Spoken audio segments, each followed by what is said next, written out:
Dear students, today I would like to teach you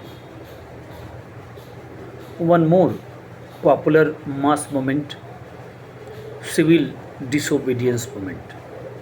First of all, I would like to explain the meaning of this title. Civil disobedient means call given by Mahatma Gandhi ji that we should disobey the rules and regulation. Means British rule will be disobey, and this moment I started against salt law. I'll teach in detail, and today I'll focus on only three causes that led to the civil disobedience movement. First one, Simon Commission. Second one, Nehru Report. And third one, Purna Swaraj Declaration. Only I'll discuss three topics today, and three causes, three factors uh, are responsible for civil disobedience movement, and going to teach this uh, topic line by line. Now, Mahatma Gandhi ji gave the call for civil disobedience movement in 1930. This movement was to be different from the non-cooperation movement. Dear students, you know that non-cooperation, Gandhi ji told only not to cooperate. Means, and after that, Gandhian strategy became aggressive little bit. You can see that he told that um, disobey. So means more aggression you can see in Gandhian uh, style in with reference to the Indian national movement. And third moment, I think you know, quit India movement. Gandhi told that leave India in the hand of God, and but immediately you leave from here, means quit India. So non-cooperation was different one, and now, and non-cooperation movement sought to bring the working of the government to stand still, not by the cooperating with the administration, whereas the civil disobedience movement was an attempt to paralyzing the administration by the breaking some specific rules and regulations. The circumstances that led to the civil disobedience movements were following. First one, Simon Commission. Simon Commission, dear students, you know that in November 1927, what happened? The British government appointed the Indian Statutory Commission, popularly known as Simon Commission. Means that commission went to India for investigation about constitutional reform. Means which type of constitutional reforms required in India. So that one Statutory Commission, popularly known as Simon Commission, went to India. After the name of the chairman, Sir John Simon, the name given like this. So dear students, only Simon Commission is very important point, and I would like to teach this one today, and detail explanation will be given by me. Now, the first cause, that Simon Commission, that is very important, and I am going to teach you about the Simon Commission. There were 7 members, and the head of this commission was Simon. That's why John Simon was the head of this commission. That's why this commission is known as Simon Commission. The commission was composed of the 7 British members of the parliament. It has no Indian member. Means, suppose if any commission is coming to India, and commission is going to make constitution or make any constitution reforms in India, and in that commission no Indian is there, so that is that can't be accepted by respective nation. So it had no Indian member. This was seen as a violation of the principle of self-determination and deliberate insult to the self-respect of the Indians. So that's why all political party decided to boycott the Simon Commission. Means Indian National Congress, Muslim League, depressed class society, any, means in each and every political party decided to boycott Simon Commission. And whenever Simon Commission went, Simon Commission was greeted by black flag and Simon go back slogan. I think this very popular events, my students are very much familiar. At this Madras session 1927, presided over by Dr. Ansari, the National Congress decided to boycott the commission at every stage, and in the every point, means every stage decision taken, that every farm the demonstration will be taken place. The Muslim League, Hindu Mahasabha decided to support the Congress decision, means boycott the Simon Commission.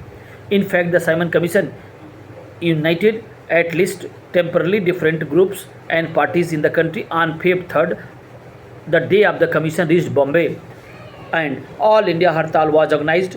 Whenever the commission went, it was greeted with the hartal and black flags demonstration under the Simon slogan "Simon Go Back." I think each and everything you are familiar.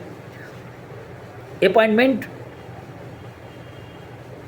The government used brutal suppression and police attack to break the popular opposition. Lala Lajpat Rai was beaten up mercilessly on October 30, 1928 at Lahore railway station while leading the demonstration, and it is said that very badly he was beaten, and after 1 month he passed away.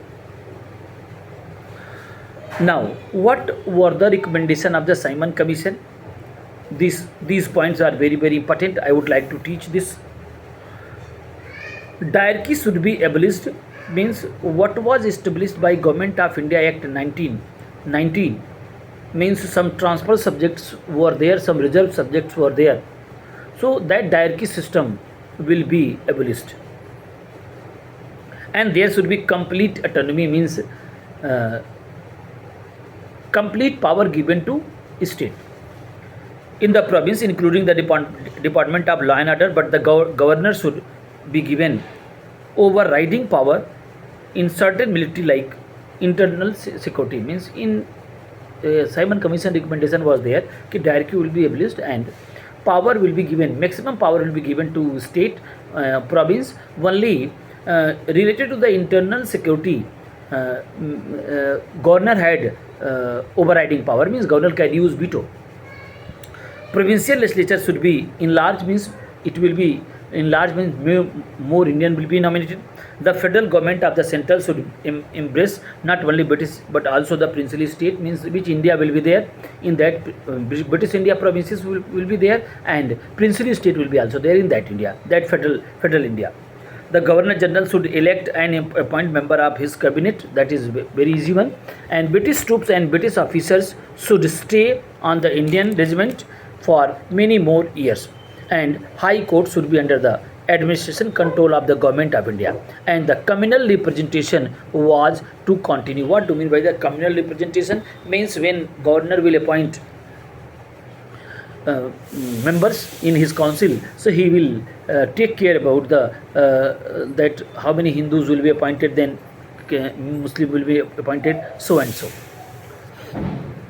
Means minorities rights will be preserved. Okay, so these are important points regarding Simon Commission. Next cause that is very important, Nehru report. Nehru report and Simon Commission very close. Why I am telling this one? When Simon Commission boycotted by all Indian political party, that time Lord Birkenhead was the Secretary of State. He given ultimatum, he given challenge to India. When British government is going to make your constitution, you people will shout. We people are shouting, and you people are creating lot of problem for us. So you go and make your constitution. It was open challenge, and finally what happened? All political party decided to held one meeting, and meeting was held, and finally one committee was set up, that was Motilal Nehru committee, and that committee made the constitution. I'll teach you detail. Lord Birkenhead, the Secretary of State of India, justified the exclusion of the Indians in the Simon Commission. He said that Indians were not united and could not arrive at an agreed scheme of reforms. To refute this charge, an all-party conference was convened in 1928 to take up the challenge posted by the Lord Birkenhead. Literate, assertive nationalist, leader of Hindu Mahasabha, Muslim League, depressed class society came together. Motilal Nehru was made chairman of the committee with Sir Tej Bahadur Sepru and N.C. Kelkar as his principal associate. The report submitted by the all parties conference is known as Nehru report. And Nehru report is very important point. If we see that today our Rajya Sabha and Lok Sabha structure and how many fundamental rights we are enjoying. So little bit spirit you can see in Nehru report. Try to understand. First point will be there, dominion status for India. Means status like Canada, Australia, Ireland will be given. The Parliament should be in Indian Parliament should consist two chamber, means bicameral. First one, Senate elected for 7 years, continuing to 200 members, and today in Rajya Sabha how many members are there? 250, and they will be elected for 6 years. I think you know.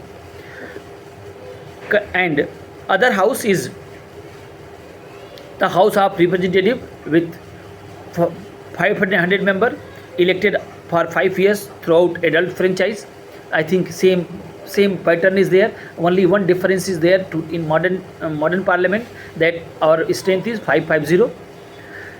Joint electorate with the reservation of the seats for minorities except the Punjab and Bengal on population basis, with the right to contest additional area. A creation of the new province on linguistic basis, means now new provinces will be made on the ground of not religion but linguistic. And today you can see that on that ground many uh, uh, linguistic states are there, that Tamil Nadu, Karnataka, Odisha. So these states came to existence because of language, means people, same language people are living irrespective their religion. So try to understand this one. And 19 fundamental rights included right to vote, freedom for arbitrary arrest and search and seizure, and freedom of conscience, means these fundamental rights mentioned. You should understand, if colonial government is there, so colonial government will not allow these type of fundamental rights.